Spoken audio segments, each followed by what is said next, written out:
Toxic political scandals. This has not been a very good few weeks for Democrats from California to the Carolinas. Several Democratic political leaders now facing criminal charges.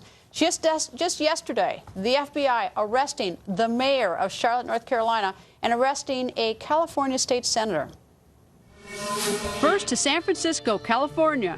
Democrat Leland Yee of San Francisco now facing multiple counts of fraud and conspiracy, money laundering, and influence peddling. He's accused, among other things, of putting an undercover FBI agent in touch with an arms dealer who could get rocket launchers from a Muslim rebel group.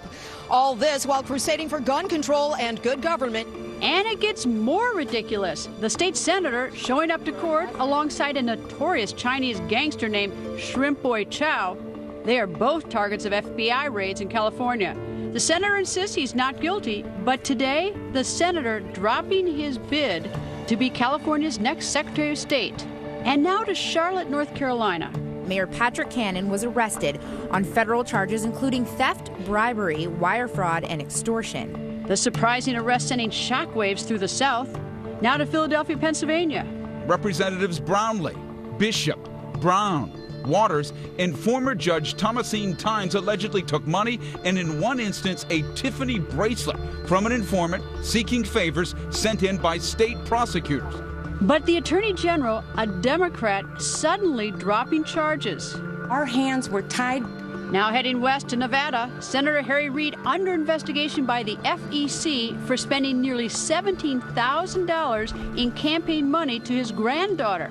The FEC demanding documents and the disbursement document mysteriously leaving off his granddaughter's last name, which happens to be Reid. The senator claiming it was proper and that the money was for holiday gifts and promising to pay it back. Joining us, our political panel, The Hill's A.B. Stoddard, the National Journal's Ron Fournier, and the Washington Post's Ed O'Keefe. A.B., you know, we could do this probably last fall, name a couple of Republicans. There was Congressman Ray down Florida, cocaine, everything else. But this seems to be the Democrats' week or 2 weeks of having some bad news. But Senator Harry Reid, is he in trouble? Well, I think the way he responded, which was to say, I've paid back the money, this is all going to be fine, indicates after he got caught, he paid back the money. That's right. As a former criminal defense lawyer, I always think it's notable when they pay it back, before they get caught or after. I think his response indicates that he wants this to go away as soon as possible, and he feels that it's embarrassing.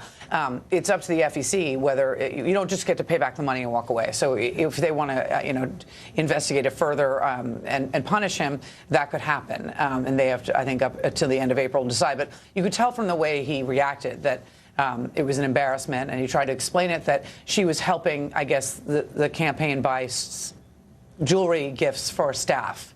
Ron, helping, except that probably in the disbursement payments, they referred to her, the disbursement reports said Ryan Elizabeth. It didn't say Ryan Elizabeth Reid, which is the same last name as the Senate Majority Leader. Your thoughts on this?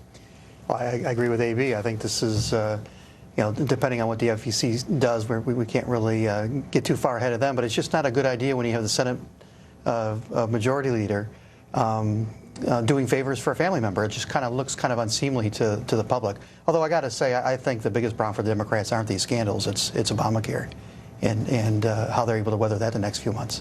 Ed? I don't think it's entirely illegal to use a family member or a family member's business, but of course you just have to report it all correctly. And in this case, it appears there were some problems. He did try to make it go away very quickly, and then got a little testy with reporters who were trying to ask him about it. And it's because the FEC is not dropping it just yet. But at least he did respond by paying it as quickly as possible, thinking it was going to go away, when in fact it didn't. But Ron's right. I mean, you've got concerns with the health care law. You have polling showing that Republicans are starting to do better, if not getting ahead in some of these competitive Senate races. And the Senate leader got in trouble this week for suggesting at one point that Republicans' decision to delay votes on the Ukrainian aid deal might have had something to do with Russia invading Crimea. And it was a weird statement he made Monday night that he kind of had to pull back from. And so it was not the best week for a Senate leader who, for the most part, has been pretty disciplined and whose caucus has been pretty disciplined. Unfortunately, corruption in politics doesn't move the needle in America. But problems with health care, that could really be the biggest problem for Democrats down the road. Well, it's been an interesting couple of weeks, and I'm sure it's going to be a much more interesting couple of weeks, months and months as we go to midterms. We'll see if it's the Obamacare, although the Obama administration seems to be at least reasonably elated tonight with the numbers, but we'll see. That's their impression, the impression they're trying to give us, right? That's the impression they're trying to give, exactly. Anyway, panel, thank you.